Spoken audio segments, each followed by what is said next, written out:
por isso que o Gary era um bebê chorão egoísta que merecia morrer. Springfield, estamos ouvindo. Por que as jogadas do Buck Mitchell estão horríveis de novo?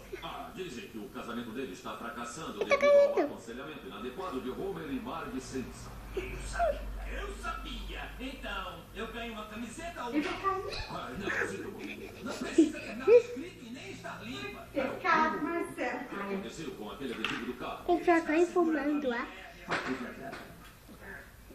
Tadinho, pega ele. Ele tá usando o telefone. Qual que eu consigo? Eu tô ela.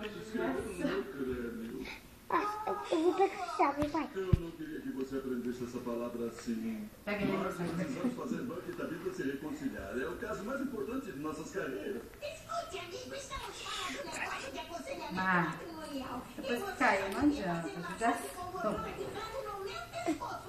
chega, vai cair. Então agora vamos julgar baseado Tá nas roncando. coisas que fizeram. Pegar? Muito justo. É clássico isso. Vou ao estádio para fazer aquelas crianças se reconciliarem. Vou fazer isso com ou sem você. Já sei. Papito, não é muito bom. Mas eu queria fazer com você.